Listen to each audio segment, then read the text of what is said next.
Hi everyone and welcome back to the channel, and welcome back to another episode of the Learning FreeCAD for Beginners, where we're teaching the fundamentals of FreeCAD from a beginner's perspective whilst we learn workflows. Today we're going to be looking at the part design workbench, the shape binder and the subshape binder. We're going to be understanding how they're used and the differences between them. If you like what you're seeing, please subscribe to the site. I also have a Ko-Fi or a coffee site that you can donate to if you so desire, and that's at ko-fi.com/MANG0. I also run a Patreon where you can subscribe and get extra content, and that's at www.patreon.com/MangoJellySolutions. Any money that's kindly donated will be used to expand the channel. These are also available on Part Design, create a shape binder and create a sub-objects shape binder. Now these are normally used in the Part Design, but they can be used elsewhere depending on which one we pick. And basic demonstration of where you would use this is if you create a body, and that's create a sketch in here along the XY plane. And I'm going to create a simple rectangle with a rectangle tool, and we're going to pad this, and we're going to create a simple lid or box from this, or a tray. So I'm going to pad this with a 10mm pad, and then I'm going to apply a thickness within using the Part Design, apply a dress up feature, and using the thickness tool, also available from the toolbar within here.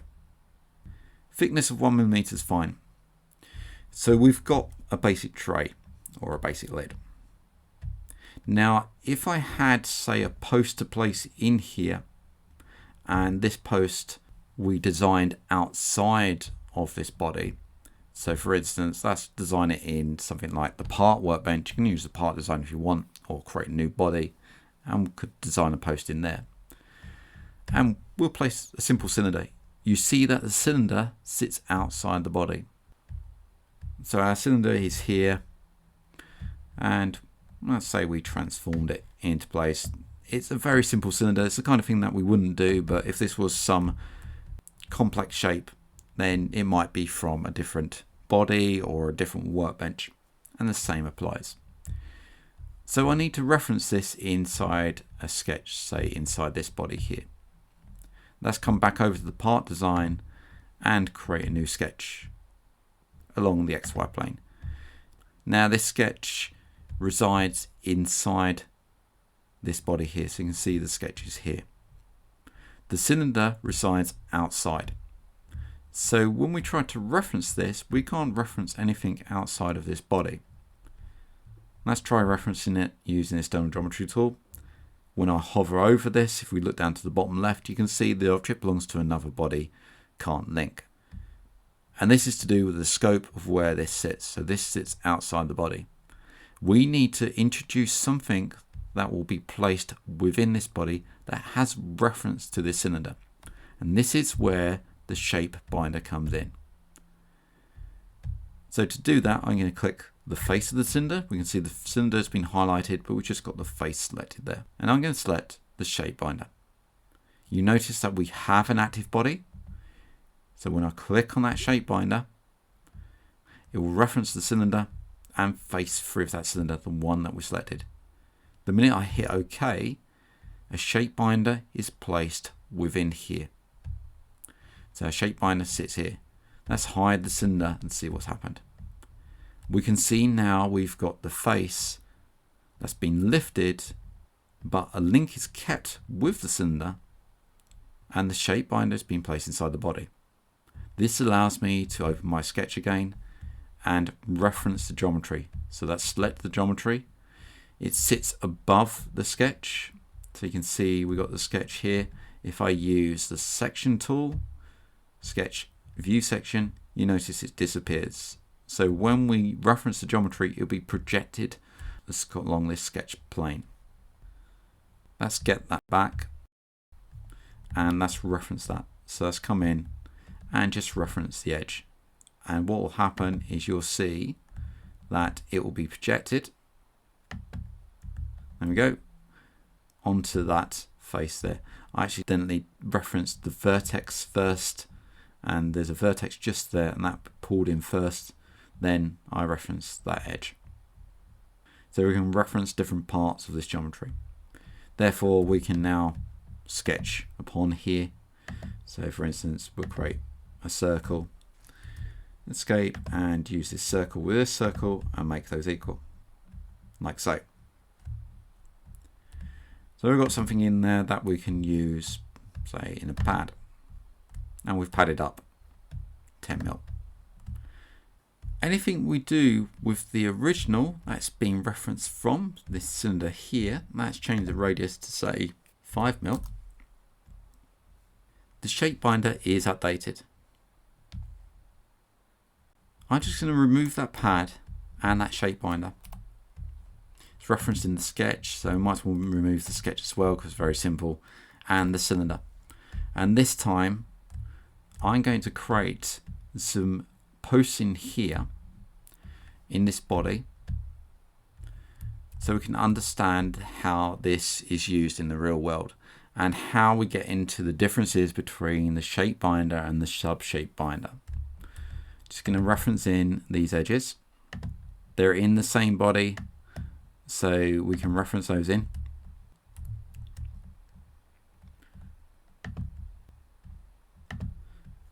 And I'm going to add some circles to each of the corners, making sure they're tangent. I've got the auto constraints checked, so I can come in and select that edge and I'll get a tangency between there. I still need to add a tangency between these two edges, but that's fine. I'm just going to work my way around this quickly and add those circles in.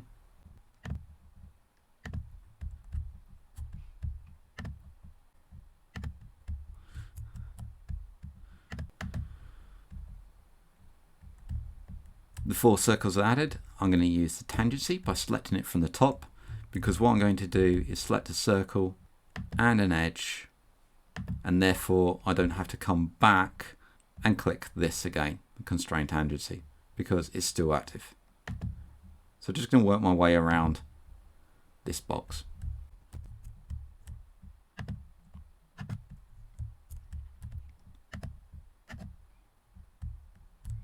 So we have all the circles. I'm now going to use the equality and make them all equal.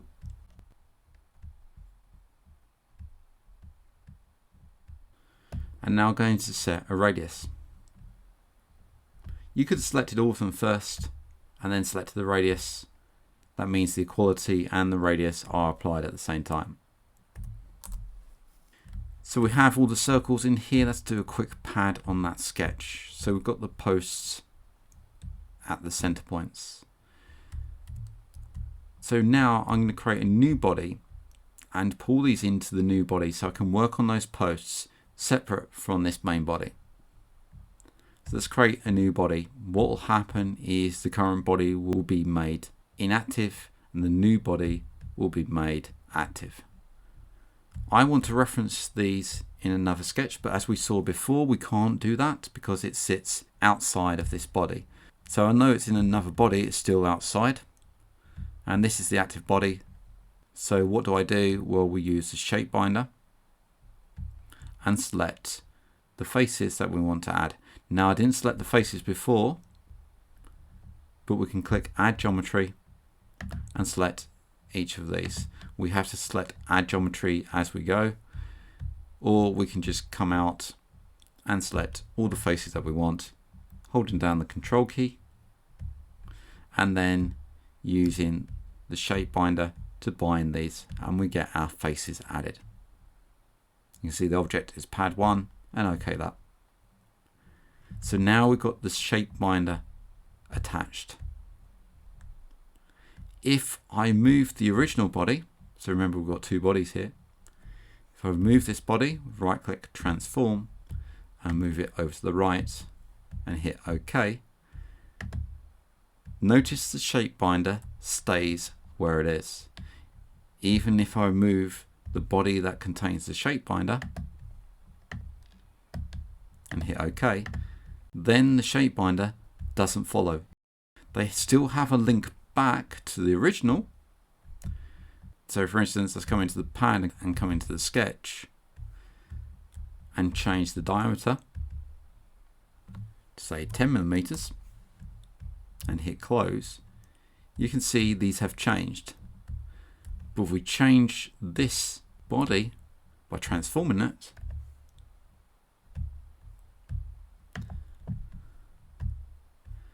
then the shape binder doesn't follow. It only deals with the change, not the transforms of this body. Let's compare this behavior with a subshape binder. So I'm going to create a new body. This will become the active body, and we're going to do the same. Let's hide our previous body with the shape binder, and now I'm going to select the same faces using the control key, selecting them all, and create the subshape binder. The binder has been created, but this time when we move one of these bodies, right click, transform, then it will just snap back. And though our body has moved, so right click, transform,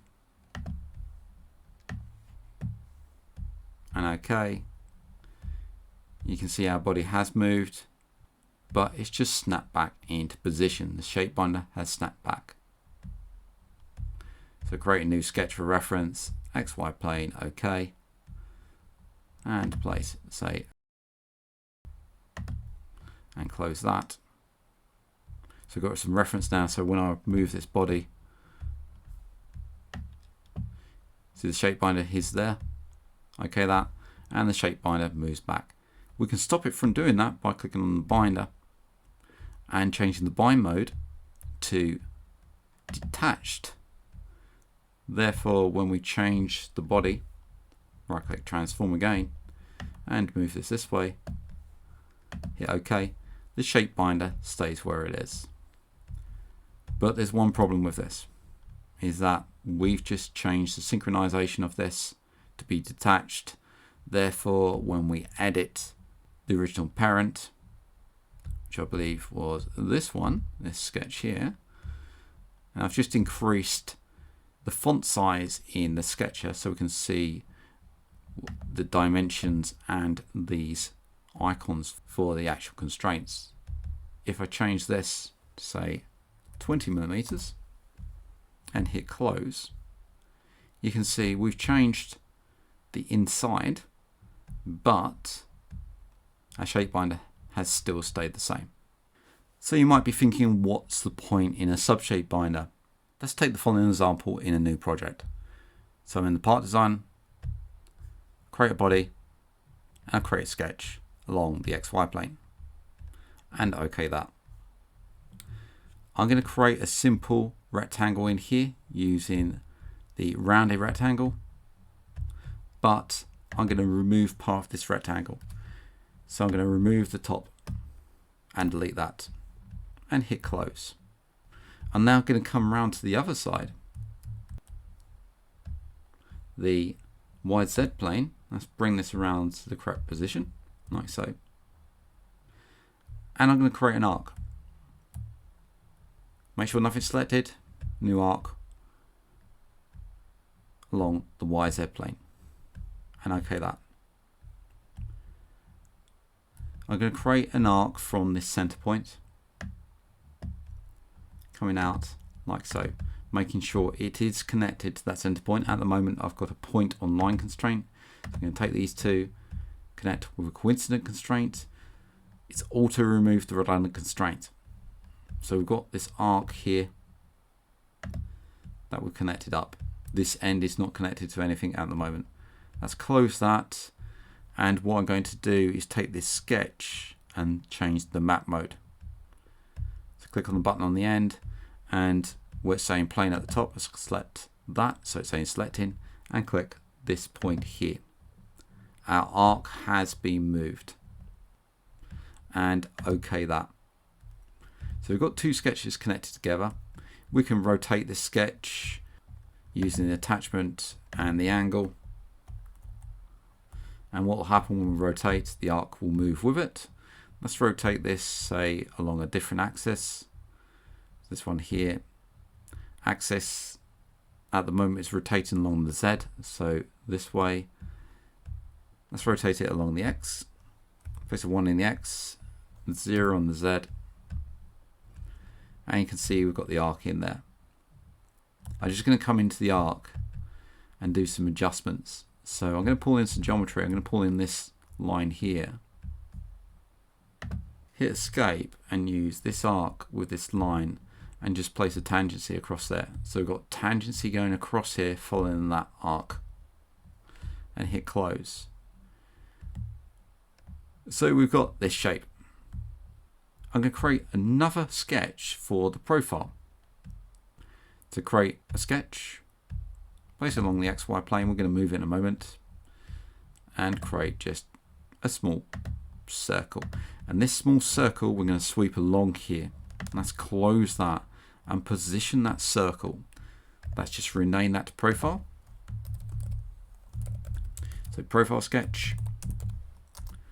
And we take the profile sketch, looking at the map mode. At the moment is flat face upon this plane. Let's click that.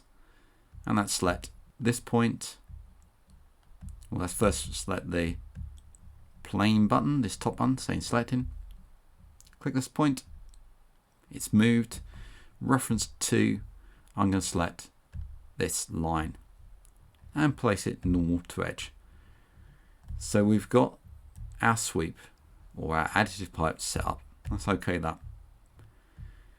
So we've got these 3 items in here, 2 sketches which are connected together and this profile. So make sure the profile is selected and add an additive pipe. Part design, additive feature, additive pipe. Now we can see the profile has been added. Now we can add the edge. Watch what happens when we add the edge. So I've selected that button and clicked the edge of the sketch. The object sketch has been filled here, but this part is a different sketch. So as we move around, adding the edges, when we get to the sketch that is not the first one we selected, and we're almost there, let's add the last edge, it doesn't get added. So we can only do this additive pipe along the first sketch. When we want to do something that's curved this way across 2 planes, then we've got a bit of an issue. And this is where the subshape binder comes in. So we'll cancel that. And we've got 2 sketches. Let's take both of them. The active body is the current body. So when we add the subshape binder, it places it within this body. I don't need those 2 sketches now, because what's happened is that we've connected this all to one object.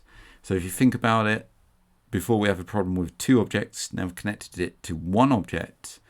Therefore, when we take the profile sketch and do an additive pipe, we can now add the edges of this object and it will be added. Or we can just click on the object and click on the subshape binder to add all of that in and hit OK.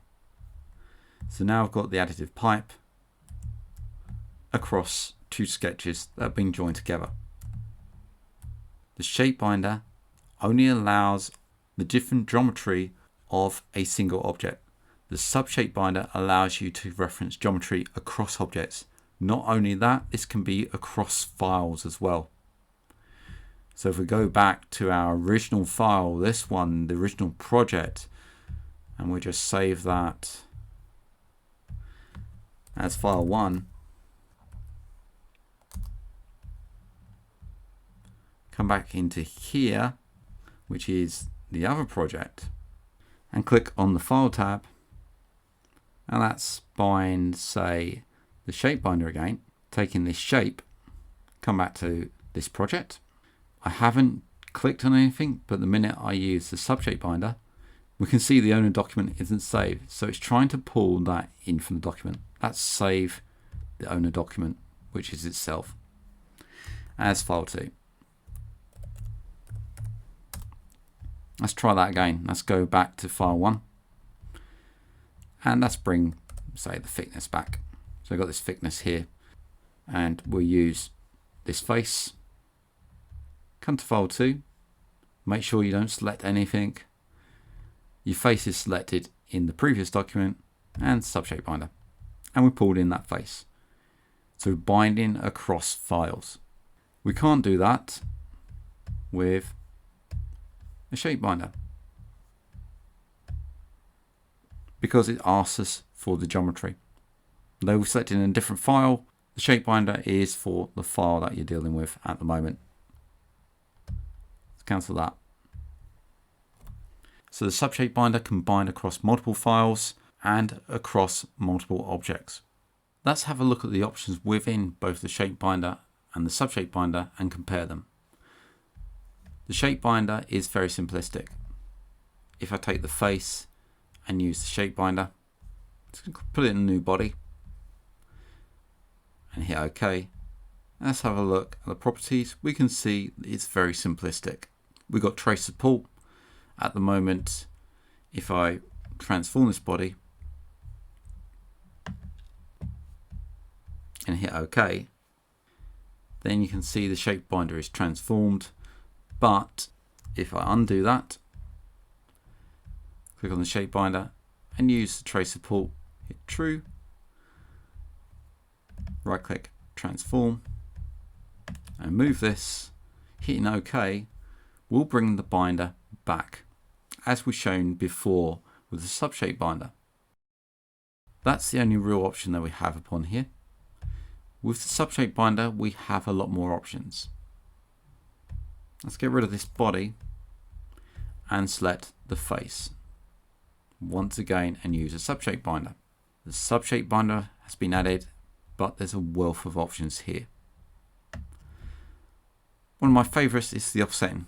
Because we have a planar face, the offset can be changed to increase the size of that binder. Let's reduce this down and use, say, the fill offset to true. And you can see we've created a fill between the offset and the original size going outwards. These binders can be used in the part or the part design and can be used as any other object. So I hope that's helped with the shape binders and understanding the difference between them. The shape binder is very simplistic, but it has that option of not tracing the support but allowing updates. Whereas the subshape binder has a wealth of options. It can be used across different objects, across different files, but it's not as simplistic as a standard shape binder, and we have to break the connection to allow for the body to move without the shape binder moving. If we're referencing that shape binder and it's in another object and it's moved, then it can create a problem with our underlying geometry. If we've got a pad that's referenced to that shape binder and we've moved the original body, then we have an issue. It can break that body. We'll go through that in our next lesson, where we're going to look at creating a more complex assembly. We're going to be using shape binders in there and creating a simple latch using these techniques in this video. I hope you enjoyed that video, and I hope to see you again soon. If you like what you're seeing, please subscribe to the site. I also have a Ko-Fi or a Ko-Fi site that you can donate to if you so desire, and that's at ko-fi.com/MANG0. I also run a Patreon where you can subscribe and get extra content, and that's at www.patreon.com/MangoJellySolutions. Any money that's kindly donated will be used to expand the channel. Thanks a lot for watching and subscribing, and I'll see you again soon.